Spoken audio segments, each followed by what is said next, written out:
Hey everybody. So this is my 8-inch Hi-Tech Diamond Slant Cabber that I showed in a previous video. I'll drop the link to that up above. And I had suggested in the other video that I thought I might want to make a modification. And so today I'm going to attempt that. So here's what I was thinking. I really see the promise of this for, maybe cleaning off the back of a cabochon, as I showed in the last video, for getting a nice flat edge on something, kind of in place of a grinder, using it as a flat lap. I would think perhaps maybe with a smaller drop vessel that doesn't have an aperture that's very big. Maybe you could use it to clean up the rim on the drop vessel.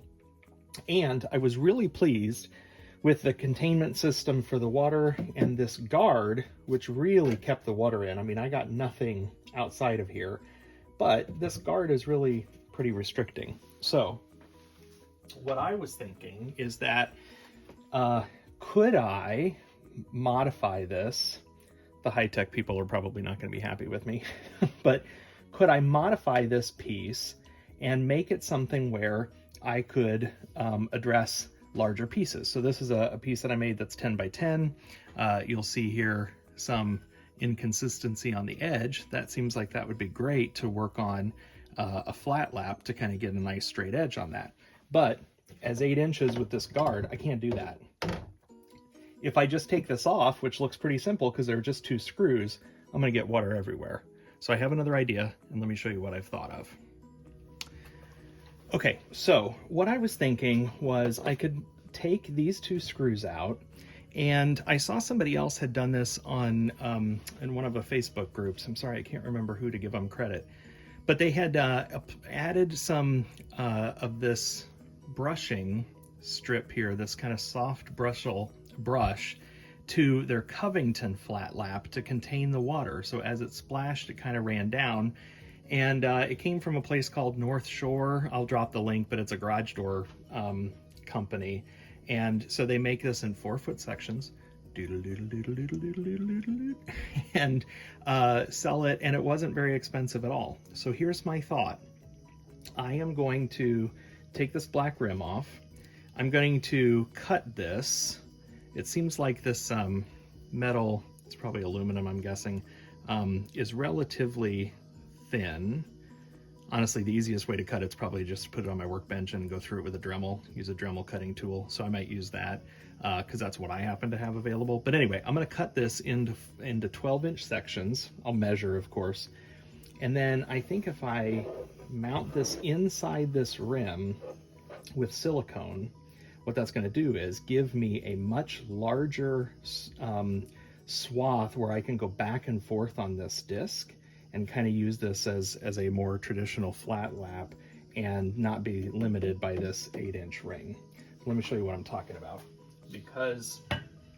Because this is so flexible, I'm thinking that, if I go beyond the edge of it, I can take the glass right through it. Now this might create a little bit more splash, but I think it might be worth a try. This wasn't expensive. I don't know, 12 bucks or so, and then I paid shipping, so maybe for 17 bucks, if I can turn this, $500 plus machine into something that gives me that much more functionality for the cost of about $18 and some silicone adhesive, it's worth it. So let's give this a try and see what happens.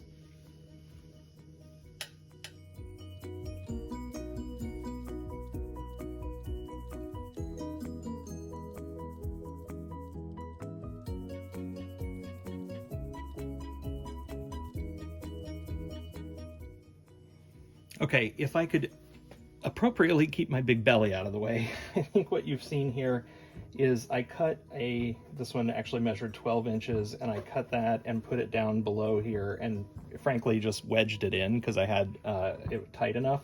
This top one was not tight enough, so I've put it on with some clamps here just to hold it up, but I'm trying to get kind of, proof of concept here, certainly before I glue anything in. So now I'm going to go ahead and cut my other 2 pieces and get them on here as well. Okay, sorry for any background noise. The lawn folks decided to show up just now, but I'm gonna keep moving. So I cut these 2 pieces, and as soon as I cut this one, I realized, well, that's gonna present a challenge. That looks like an area where water can escape. So on the second one, I cut a little bit longer length. This is just sitting in here right now.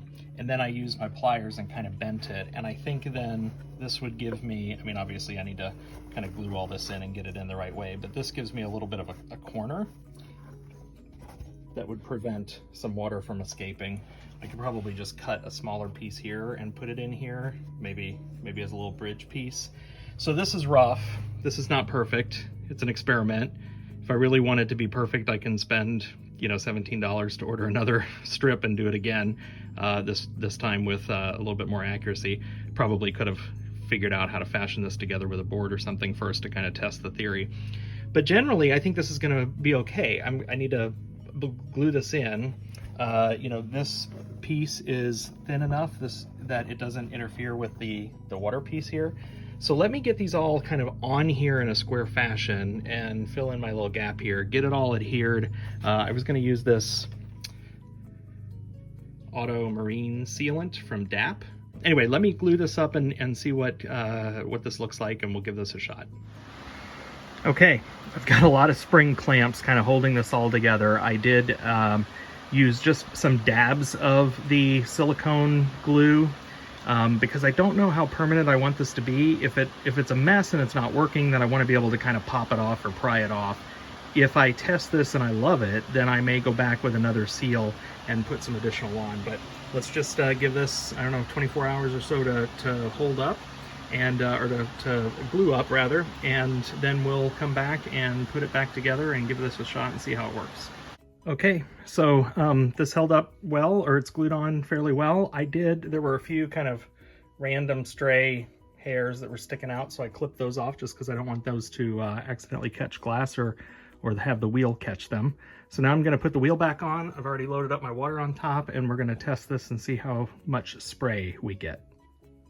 Okay, I've got my safety glasses on. I'm going to turn the wheel on, start dripping my water.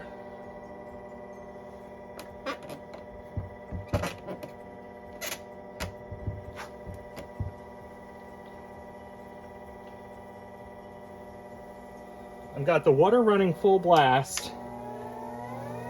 I'm going to spin my wheel full blast. There's a little mist, so I don't know if you can see this. Let me take the camera off. The mist is hitting the brush. There's a little mist that's spraying up above here. I mean, just the slightest bit.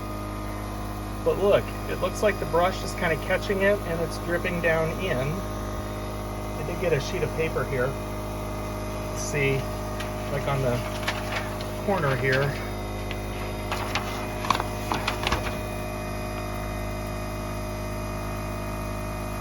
Really not seeing any significant spray coming out. I can feel a very light mist up above.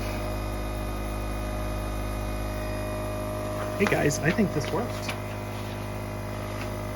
All right, let me clip my camera back in to its base. Let's try to take some glass through this thing. This is the, yeah, I'm feeling a very light mist. I mean, honestly, it's like being out in Disney and one of those misting machines or something, and that's it. So I'm delighted because I was afraid that I'd get a lot of overspray. You can see it all collecting on the inside here. So now, let me put my mask on because I don't want to get any powder, but I've got a big sheet here, big project that I never would have been able to do before. This is 10 by 10, and this is an 8-inch wheel, and that with that ring I never would have been able to use it, but let's try this. So my intention is to be able to pass through. See how that works? Pass right through the brush.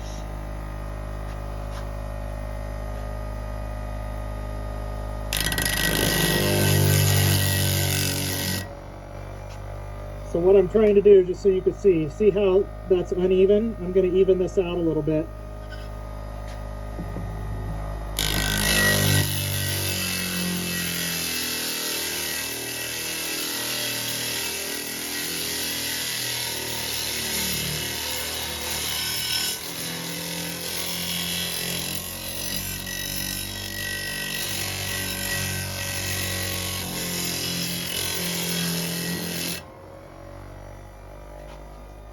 check it out.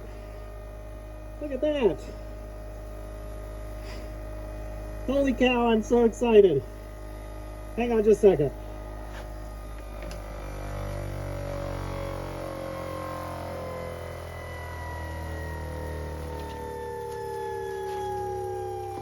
Okay, I took the mask off so I could talk. Look at that. Look how much that took off, and look how it fixed this piece for me. I just turned, you know, a very nice unit, you know, and this is going to cost you upwards of $600. But I just, in my opinion, I just doubled the value of this machine. Oh, I'm so excited. I am so excited. Okay, well, there you go. You're going to see me using this thing a lot more. I'm going to, you know, use this in future projects. I may even do a little bit more modification. I am going to go ahead and use some sealant and really kind of glue this on because I still feel like it's relatively temporary the way I've got it tacked on here. Hey, not to turn this into a sales post, but if you're interested in this unit, the manufacturer did give me a link that you could use, which is posted in the video description. If you use the link, I get a little bit of a referral. And so I'd certainly appreciate you using my link. They have other units, so if this isn't the one that you're interested in, that's fine. If you use the code JAMSCH10, JAMSCH10, you get an additional 10% off of accessories and other things, not units like this. So it doesn't work toward full equipment, gift cards or warranties, but several other things. So, you know, if you like this, if you think you want to do something like this, I'll post the link to this brush that I got. You know, feel free to give it a try yourself. Like I said, it's not an inexpensive unit. I was already excited about it. Now I am over the moon. This is really cool. Thanks, everybody. Hope you like this. Subscribe to the channel. Share this idea with friends. And we'll see you in the next one. Bye-bye.